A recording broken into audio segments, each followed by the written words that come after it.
ഭാവിയിൽ പിന്നെ ഭരണകാര്യത്തിൽ അതുപോലെ തന്നെ മന്ത്രിസഭ ഉണ്ടാക്കുന്ന കാര്യത്തിലൊക്കെ തന്നെ ജനവികാരത്തിന് അനുകൂലമായിട്ട് തന്നെ ആയിരിക്കും UDF നിന്നൊക്കെ തീരുമാനങ്ങൾ ഉണ്ടാവുക.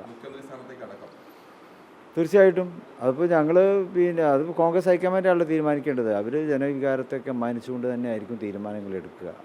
അവരും കാര്യങ്ങൾ മനസ്സിലാക്കുന്നവരാണല്ലോ. എക്സിറ്റ് പോൾ വന്നതിന് ശേഷം ഈ മുഖ്യമന്ത്രി തല ചർച്ചകൾ ഇങ്ങനെ സജീവമാകുന്നത് പ്രവർത്തകർക്കിടയിൽ വലിയ അതൃപ്തി ഉണ്ടാക്കുന്നു. അല്ല, ഇതിപ്പോൾ കുറേ നേരത്തെ തുടങ്ങിയതല്ലേ. എക്സിറ്റ് പോൾ വരുന്നതിന് മുമ്പ് തന്നെ തുടങ്ങിയതാണല്ലോ. ഏതായാലും അന്തിമ ഫലം 4-ാം തീയതി വരും. അതിൻ്റെ ശേഷം അതിൽ കൂടുതൽ ഗൗരവതരമായിട്ടുള്ള ചർച്ചകളൊക്കെ ഉണ്ടാവും.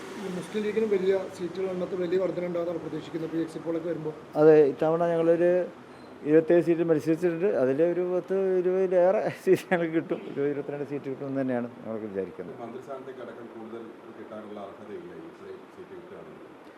കഴിഞ്ഞ തവണയൊക്കെ ഞങ്ങൾക്ക് കിട്ടിയിട്ടുണ്ടല്ലോ. ആ നിലയ്ക്ക് തന്നെ UDF ചർച്ച ചെയ്തിട്ട് നല്ലൊരു തീരുമാനത്തിലെത്തും.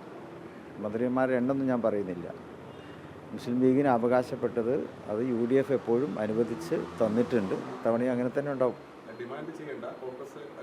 ഒരിക്കലില്ല. തീർച്ചയായിട്ടും കോൺഗ്രസ് കാര്യങ്ങളൊക്കെ വിലയിരുത്തുന്ന പാർട്ടിയാണല്ലോ. കോൺഗ്രസ് ആണല്ലോ UDF നിലനിർത്തുന്നതിൽ ഇപ്പോൾ മുൻപന്തിയിൽ നിൽക്കേണ്ടത്. ഇപ്പോൾ UDF നിലനിർത്തുന്ന കാര്യത്തിലും ഭരണം മെച്ചപ്പെടുന്ന കാര്യത്തിലൊക്കെ കോൺഗ്രസിന് നല്ല തീരുമാനങ്ങൾ എടുക്കാൻ പറ്റും. മുസ്ലിം ലീഗ് അതിനോടൊപ്പം ഉണ്ടാവും എപ്പോഴും.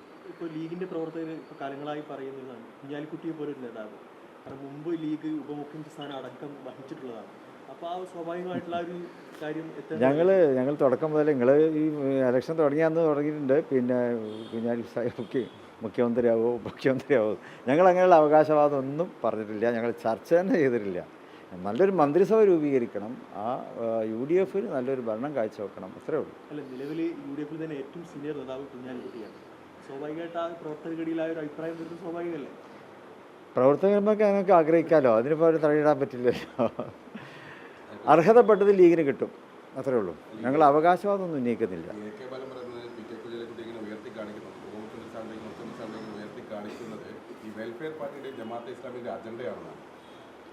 ഞങ്ങൾ വേറെ ആരുടെയെങ്കിലും അജണ്ട അനുസരിച്ചല്ല പ്രവർത്തിക്കുന്നത്. മുസ്ലിം ലീഗിൻ്റേതായിട്ടുള്ളൊരു അജണ്ട ഉണ്ട്. കഴിഞ്ഞ 7.5 പതിറ്റാണ്ട് കാലമായി ആ അജണ്ടയാണ് മതേതരത്വത്തിൻ്റെ, ജനാധിപത്യത്തിൻ്റെ, സാമുദായിക സൗഹാർദ്ദത്തിൻ്റെ അജണ്ടകളാണ് മുസ്ലിം ലീഗിനുള്ളത്. അതനുസരിച്ചാണ് മുസ്ലിം ലീഗ് മുന്നോട്ട് പോകുന്നത്.